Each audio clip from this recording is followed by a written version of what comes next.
Voy a comenzar a compartir, ¿no? Como lo más incómodo, grabando con el celular y leyendo es, lo primero, voy a leer, un pequeño fragmento de un cuento que quisiera compartirlo, porque es de un señor que yo considero un maestro. En realidad lo que a mí más me gusta leer es el ensayo. Y hay un monstruo que se llama Robert Graves, un inglés, él es un escritor inglés que escribió La Diosa Blanca y tal cosa, un monstruo para cuestiones del ensayo, una prosa exquisita, ¿verdad? Entonces, él escribió estos cuentos que se llama un brindis por Ava Gardner y otros relatos, pero específicamente de ese cuento que se llama Un brindis por Ava Gardner, la famosa actriz. A mí me interesa un pequeño fragmento de ese cuento, ¿no? Que dice: después de cenar, en uno de estos restaurantes, me pidió que le diera una clase de poesía. Él está hablando con un personaje de ficción que es esa Ava Gardner, como si él se hubiese encontrado con ese personaje. Él en la voz del protagonista. Entonces dice: después de cenar en uno de estos restaurantes, me pidió que le diera su clase de poesía. Y yo le dije que había tan pocos poemas que valiera la pena leer y tantos que se consideraban erróneamente merecedores de ser leídos, que más le valdría asegurarse de no estar perdiendo el tiempo con este curso de poesía. Punto y seguido, porque lo tengo que decir así, quiero que no sé, soy maniático. Ajá. Andar siempre separando el oro de la tierra podría resultar un trabajo muy aburrido. Luego, cambiando de metáfora, le dije que una voz clara y personal era mejor que toda la habilidad técnica y que toda la experimentación atrevida del mundo. La poesía verdaderamente buena siempre tiene un sentido personal, que es sencillo, inmediato y jamás aburrido, y que resulta más claro cuando más veces se lee, ¿sí? Y entonces el mismo personaje dice: los poemas son como las personas, le dije. Hay pocas personas auténticas. Entonces, un tipo brillante, pues, porque en medio de su relato, realmente, para los ensayos es una lumbrera, para los poemas también. Él tiene una biografía que escribió cuando tenía como 20 años, joven. Es una cosa exquisita, de una prosa exquisita, como muchos autores ingleses, ¿no? Pero entonces en este fragmento deja colar esas perlitas, de decir con el encanto una cosa en la que han insistido mucho Nabokov. O sea, los tipos verdaderamente lumbreras no insisten en que sea mucha la poesía o las obras de literatura que sean realmente buenas. Pero eso de escoger, pero sí, cuando se encuentran con pinza unas perlas, coño, por esas vale la pena, esas son las justificaciones de la vida, esas perlitas que uno se puede encontrar. Entonces, para mí me pareció recomendarlo el autor, pues. Él está haciendo, para mí lo que está haciendo es colar una reflexión, una reflexión pero brillante, de sabio, pues, dentro de su prosa, dentro de su cuento que él se está inventando, con que se encontró con ese personaje con ese personaje ficticio para él, pero que vivió en la vida real, por supuesto, que era la actriz Ava Gardner, muy famosa. Ok, entonces me parece una cosa digna de compartir y recomendar, pues. Espero recomendaciones de aquel lado, si hay otras cosas de Robert Graves que me esté perdiendo. Un autor genial. Bueno, y también quería recomendar dos cositas que hemos, ya llevo cerca de los 5 minutos, mejor voy rápido. Otro autor que quería recomendar es este que se llama Luis Beltrán Guerrero, que me parecen exquisitos sus ensayos. Hay una colección de ensayos del que se llama Candidece. En realidad, si uno busca el diccionario de literatura, dice que estas se compilaron hasta el tomo 13 o tomo 14. Pero en realidad llego hasta el tomo 16. Lo tengo en mi poder. Los tengo casi todos. En realidad tengo como 10, pero son 16. Yo los tengo salteados, pero sé de la existencia del 16 porque lo tengo. Aunque el diccionario de literatura que fue elaborado, el diccionario de literatura venezolana, que fue elaborado por Víctor Bravo, diga que nomás existe hasta el 13. Son una joya. Este que tengo lo logré comprar allá en Maracaibo, cuando yo iba a Maracaibo a comprarle en la pulpería de libros. Es una joya, bien exquisito. Son unos ensayos cortos, notas de prensa que tiene una especie de similitud con el diario. ¿Por qué? Porque es lo que va anotando las cosas que le interesan a la vida cultural del país. Y bueno, algo realmente de un tipo, para mí, no es, por lo menos yo no lo vi en clase y me parece un tipo digno de darle en clase.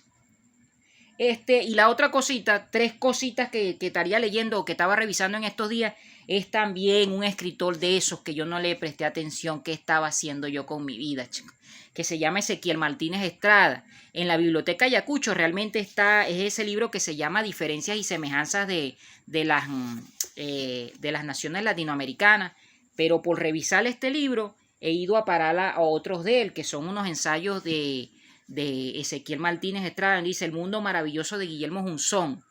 El tipo Ezequiel Martínez Estrada fue el que escribió ese que se llama Radiografía de la Pampa, que es una cuestión, por lo menos Vargas Llosa dice que era hasta una época de su vida muy madura, él pensó que ese era el mejor ensayo de literatura que se había escrito. Claro, hasta una época muy madura de su vida es que Vargas Llosa ya tendría 40, 50 años y por lo menos Vargas Llosa consideraba que a esa edad que el libro que se había escrito, el mejor ensayo de literatura, porque estaba bien escrito y por su profundidad, su alcance en lo que analizaba, era ese libro de Ezequiel Martínez Estrada, donde él analiza Radiografía de la Pampa, no, el otro libro de ensayo de Ezequiel Martínez Estrada, lo he empezado por fragmentos, son como en Fondo de Cultura Económica hay dos tomos, el análisis que él hace del Martín Fierro, un monstruo ese tipo para analizarlo, es decir, la significancia que tuvo histórica, contextual de esa obra, el Martín Fierro, él la analiza y la desglosa. Pero entonces, Vargas Llosa dice que hasta un tiempo de su vida él consideró que será la mejor, pero que va, el mejor ensayo de literatura, la cosa más exquisita, el mejor ensayo de literatura que se ha escrito en español es Sor Juana Inés de la Cruz o Las trampas de la fe. Es decir, lo destronó, pues Octavio Paz destronó, pero como esto no es una competencia, como la literatura no es algo así como algo tajante de separar, así como los goles en los jugadores, las dos obras son dignas de revisar. Un abrazo, espero sus recomendaciones y compartir por allí. Yo encantado de tener esta manera de hacer circular la literatura, de aprender de ustedes, de lo que me puedan recomendar. Un abrazo y se cuidan mucho, todos. Hola amigos de la cátedra, soy María de los Ángeles y hoy quería compartir con ustedes un poco de la novela El mundo perdido de Arthur Conan Doyle, en la que el protagonista se llama Edward Malone y está enamorado de su mejor amiga Gladys. Es una mujer muy inteligente, independiente y tienen una buena relación, pero él decide declarársele. Cuando él hace esto, ella le dice, ay Malone, pero es que ¿por qué lo hiciste? Lo has arruinado todo. ¿No te parece que nuestra amistad era mucho más interesante? Y él, bueno, él insiste y ella le dice, no, que ella está enamorada de otro, que ella tiene otras expectativas. Y entonces él le pregunta, ¿pero qué hace a ese ideal tuyo que lo diferencia de mí? Dime tan solo una palabra. Abstemio, vegetariano, aeronauta, teosofista, superhombre. Trataré de serlo si por lo menos me das una idea de lo que te agradaría. Entonces Gladys pasa a describirlo. Bueno, en primer término, debe ser un hombre de acción, capaz de enfrentar a la muerte sin temores. Un hombre de grandes hechos y extrañas experiencias. No sería precisamente al hombre a quien amaría, sino a sus facetas de gloria que me iluminarían. Piensa en Richard Burton. Cuando leo la biografía que su esposa escribió, puedo comprender que lo amara profundamente. Esa es la clase de hombres que una mujer puede adorar con toda el alma sin empequeñecerse. Ahí Malone le dice que él estará dispuesto a hacer todos los cambios que sean necesarios para ganarse su amor y tal. Y ella le dice, ni una palabra más, caballero. Algún día, tal vez, Cuando hayas ganado tu puesto en el mundo, hablaremos nuevamente de esto. Entonces Malone se toma esta frase como si fuese una oportunidad, una esperanza, y él decide emprender una travesía. Se encuentra con el profesor Challenger, quien es un científico loco que dice que tiene evidencias de que en una selva amazónica hay vida prehistórica y como nadie le cree, tienen que hacer una expedición para verificar que esto sea verdad. Entonces, Malone, junto al profesor Challenger y otras personas, se dirigen hasta la selva. Hacen ese largo viaje en barco, después en canoas, penetran en la selva, suben a la meseta y se encuentran con un mundo perdido donde hay plantas exóticas, animales mamíferos enormes, vida prehistórica, indígenas y también unos hombres monos, que son como un eslabón perdido que la ciencia todavía no había descubierto y bueno, esto es un hallazgo antropológico increíble. Sin embargo, esta vida es hostil para la vida civilizada, para ellos. Y como única forma de salvarse, ellos tienen que matar a estos hombres monos, que es lamentable, ¿no? Pero bueno, ahí ellos sobreviven, consiguen regresar y después de ofrecer entrevistas y hacer lo que tienen que hacer, Malone va a hablar con su amiga Gladys. Ahí él descubre que Gladys se casó con un tal Williams, que no es precisamente un hombre que entre dentro de los parámetros que Gladys había prometido, ¿no? Había exigido de él. Eh, entonces Malone, indignado, le pregunta al hombre, ¿cómo lo hizo? Buscó un tesoro escondido, descubrió un polo, sirvió en un barco pirata, voló a través del canal. ¿Dónde está el encanto novelesco? ¿Dónde? Y bueno, está completamente decepcionado y supongo que el lector como yo queda indignado con la actitud de Gladys, ¿verdad? Que después de toda esa travesía, ella no le dio ni una esperanza. Ella le dice que, eh, Edward, si de verdad me hubieses amado, si de verdad me hubieses amado tanto como decías, no me hubieses dejado aquí sola. Entonces lo que me llama la atención es que aunque en la primera parte pareciese que Gladys es como ella dice, ilusa, soñadora, indecisa, en esta parte en que dice todo esto sobre las mujeres escritoras que escriben sobre sus maridos, deja pensando, ¿no? Si cuánto de la literatura puede idealizar a las personas. Porque en esa biografía puede entrar la ficción y enaltecer a esos hombres cuando en realidad el gran trabajo lo hicieron ellas al convertir a sus maridos en personajes. Y eso fue lo que me dejó pensando y me pareció muy interesante. Me permitió establecer vínculos que si, por ejemplo, con Madame Bovary o Virginia Woolf en Habitación Propia, en donde, bueno, las mujeres pueden por un lado ser sumisas y, bueno, estar completamente perdidas, o pueden liberarse por la literatura y, bueno, convertirse en grandes mujeres. Entonces era eso, amigos. Muchas gracias por la atención. Espero que les haya gustado la reseña con spoiler. Y nos vemos en una próxima ocasión. Hola a todos. Para terminar esta cátedra virtual de nuestro aniversario, quería hablarles de un libro de Alfred Perles llamado Mi amigo Henry. Este libro se publicó en el año 56 y lo cuenta obviamente uno de los amigos más cercanos de Henry Miller, que convivió con él en París. Aunque ellos se conocen en el año 28, realmente es a partir de 1930 cuando la amistad realmente se desarrolla. Acababa de desembarcar en París de su segundo viaje procedente de Nueva York. Estaba solo, sentado en una mesa de uno de los cafés de Montparnasse, regalándose a cuerpo de rey.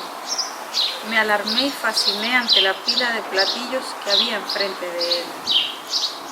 Me senté en su mesa y empezamos a hablar, o mejor, él hablaba y yo escuchaba. Hablaba sin saber lo que decía, igual que un loco inspirado. Resultó que no tenía ni un céntimo en el bolsillo. Los platillos con el precio de cada consumición anotados se apilaban con extrema rapidez. Henry había continuado pidiendo más bebidas, esperando con ellos reunir el valor suficiente para admitir ante el camarero que no tenía un solo cuarto. me mostró un reloj que pretendía dejar al propietario del café a cambio del pago de la cuenta. Le dejé que siguiera comiendo y bebiendo y escuché sus aventuras. Comenzó con un largo monólogo sobre América, la pobreza que había conocido allí, los amigos, los trabajos que había tenido, las mujeres con las que se había acostado, la sastrería de su padre en la que se suponía aprendería el negocio. A lo largo de la primera noche que pasamos juntos, no dejó de hablar en ningún momento. Parecía estar decidido a contar la historia completa de su pasado. Su simpatía, entusiasmo y exuberancia eran contagiosos. Su sentido del humor era tal que le permitía reírse de todas las cosas y de todo el mundo, incluido él mismo. A menudo elegía a los amigos menos convenientes, del mismo modo que más tarde eligió frecuentemente las mujeres menos convenientes. Pero ni los malos amigos ni las malas mujeres eran en realidad malos, pues respondían a ciertos rasgos ocultos en sí mismos que desde el mismo momento en que empezó a escribir había procurado apartar del caos de su alma. No todo el mundo puede escuchar. No basta con prestar atención a lo que el otro dice. Uno debe ser capaz de escuchar lo que el otro no dice, lo que confusamente siente, pero es demasiado inarticulado para ser expresado. Henry era uno de esos hombres entre un millón que podía hacerlo. Es su mejor virtud como escritor y como ser humano. El talento de escuchar y responder en silencio o con palabras, según el caso, pero siempre con simpatía. Henry es la persona más gregaria que jamás he conocido. Tenía necesidad de gente, no tanto por la amistad en sí, como por servirse de ella. Era la materia prima que algún día utilizaría en los libros que por entonces solo soñaba en escribir. Todo era materia prima para él. Ahora se dedicaba a acumular material. Gente, cosas y acontecimientos pasaban lentamente al hondón de su memoria, igual que el agua se va acumulando en una cisterna. Había recorrido América de un extremo a otro, haciendo autostop, mendigando, recorriendo el enorme continente a todo lo largo y ancho. Había una cierta semejanza entre su pasado y el mío, lo que despertó un casi instantáneo sentimiento de parentesco. Por haber vivido de gorra casi toda mi vida, me pareció interesante saber cómo se vivía en la tierra de la riqueza. Aunque era unos años más joven, también había desempeñado 1000 trabajos, ocasionales en su mayoría. Como Henry había estado sin blanca y famélico, como él había logrado sobrevivir. Las situaciones que tenía que afrontar las había tenido que encarar yo también. Será mejor que guardes ese reloj para un día lluvioso, dije haciendo una seña con la cabeza al camarero. En aquel entonces trabajaba en la edición de París del Chicago Tribune y podía permitirme un ocasional rasgo de generosidad. Pagué la cuenta, le compré un cepillo de dientes a Henry, le di una camisa y le instalé en mi hotel. Hotel Central, un bis Rue du Maine, pagando por adelantado el alquiler de una semana. El escenario estaba montado para Trópico de Cáncer. Bueno, me encantó este relato, ¿no?, que cuenta este amigo, porque por más que haya leído cómo fue esa época de Henry Miller en París, este punto de vista de su amigo cercano, yo creo que revela mucho de la persona que él fue, del hombre que él fue, de las cosas que vivió y de las particularidades de su personalidad, de sus rasgos como ser humano.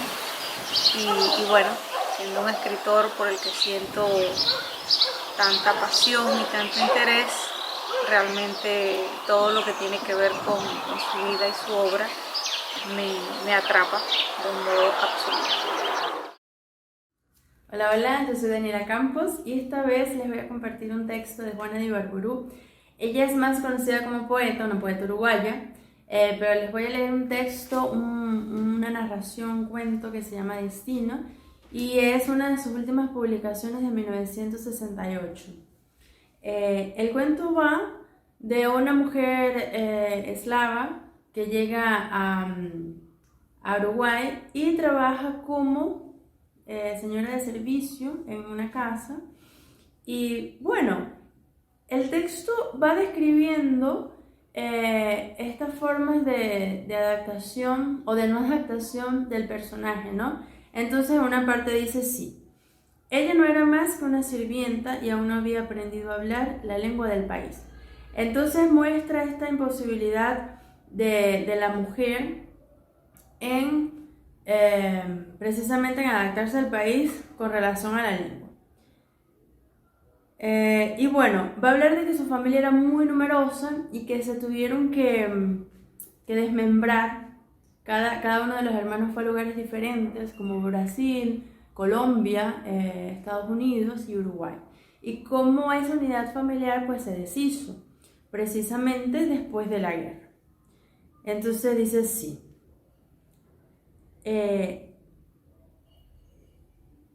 Atrás quedaban el padre y la madre, los abuelos, la raíz de su vida bajo los sauces del cementerio de la aldea, la casa, los años abundantes y felices, las cosechas, las fiestas populares, las canciones, el precioso sueño de su paraíso perdido entre las olas de la revolución. Y cuando subió al vagón del ferrocarril, atestado de campesinos que, como ellos, huían del hambre y la muerte, creyó que el corazón se le salía del pecho para caer, como una ofrenda desesperada sobre la sagrada tierra que dejaba para siempre. Bueno, esa tierra es Rusia. Y el conflicto del cuento es el siguiente. Esta señora ve en el periódico la foto de su hermano y los reconoce, pero como la señora no sabía leer, entonces no sabía qué decía el texto. Y le dice a la señora, a la dueña de la casa, que estaba muy furiosa porque ella estaba muy alegre y había dejado de hacer las cosas cotidianas, domésticas, accede a leer y bueno. Y la señora, llena de espanto, repasaba con los ojos los grandes títulos que anunciaban el crimen, la captura del joven ruso asesino y ladrón, la condena de muerte por unanimidad inapelable del jurado, mientras la criada, deslumbrada, extasiábase en la contemplación del rostro amado y evocaba toda su vida con el hermano adorado. La señora veía la silla eléctrica, la cámara trágica hacia la que marchaba arrastrando los pies encadenados un triste y ambicioso muchacho veinteañero que la fatalidad debió haber prohijado al salir de la aldea natal. Bajo la frente de la mujer ignorante y emocionada, la esperanza encendía su luz. Bajo la turbada frente de la señora, el horror iba diseñando, cada vez más nítido, el cuadro tremendo de la próxima electrocución, el rostro empapado, rígido, del que iba a ser ajusticiado, toda la tétrica ceremonia del término de aquella vida pletórica, paso a paso, acercándose hacia su fin, en nombre de una bárbara justicia que usurpa el más temible de los derechos de Dios. La señora no se atrevió a deshacer aquella ilusión radiante, se hubiese sentido auxiliar del verdugo que, allá lejos, a miles de kilómetros, en ese mismo momento, se prepararía en la cámara de la muerte a mover la fatal manivela. Mintió y el Todopoderoso debió bendecir desde su trono la mentira. Sí, Anicia, Sacha Ignatov es ahora un hombre rico. Tome, Anicia, guárdese la foto y no la muestre a nadie. Vamos a tratar de conseguir la dirección de su hermano. Ahora concluya pronto su tarea que está trazada y el Señor no demora en llegar. Y calle, no diga nada, no comente nada a nadie. Mire que la gente es muy envidiosa, ¿entiende? No le escribe tampoco a su hermana, está en el Brasil, ¿no es cierto? Su cuñado es armenio y ya sabe cómo son los armenios de interesados. Que no sepan nada, es mejor. Yo escribiré a Nueva York. Confíe en mí, hágame caso. Aunque tarde un poco, es tan lejos y allá se habla un idioma muy extraño, muy difícil. Vaya, vaya, Anicia. Y bueno, el cuento concluye un párrafo después. Y bueno, por un lado describe esta trágica condición de las mujeres de servicio, sobre todo a mediados del siglo XX, que es esto de no saber leer, ¿no?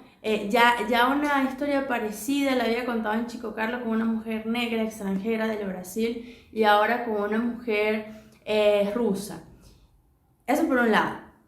Y por otro lado, me gustó mucho esa escena donde la dueña de la casa se va imaginando lo que va a pasar con ese hombre. Es una imagen muy bien construida, porque ella va relatando todo como si fuese cuadro, como si fuese una película. Uno se puede ir imaginando toda esa escena y cómo va caminando este hombre.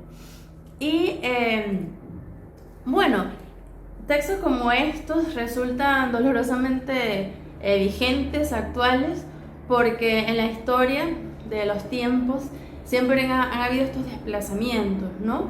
Y la literatura de alguna forma registra el devenir de estos sujetos en esos nuevos espacios que les son totalmente diferentes, que no se terminan de adecuar a la lengua y que sufren por muchas razones ese no aprendizaje de la lengua, de la cultura, como en este caso, ¿no? Que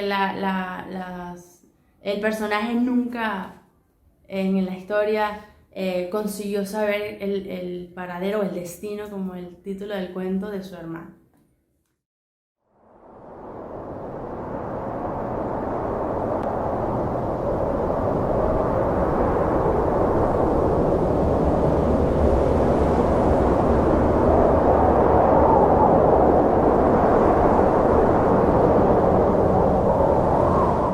En este mar no hay peces.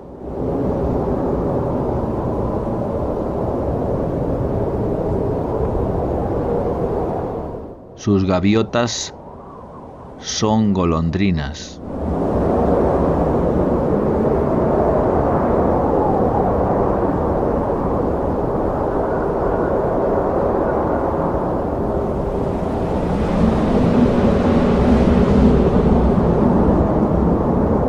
Apenas dura un instante.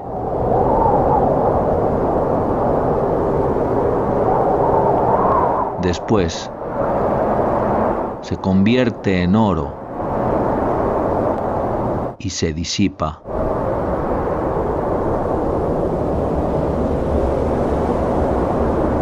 Este mar no huele a sal. Tiene aroma de rocío.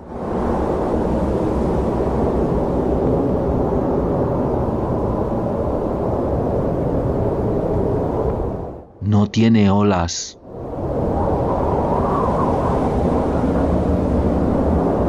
Solo baila y se cimbrea.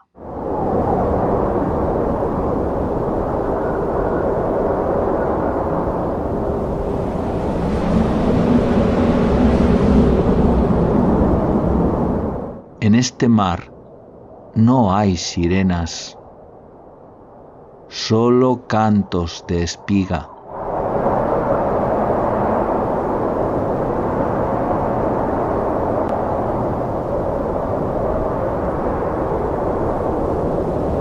En este mar no hay espuma, solo sueños de cerveza y pan.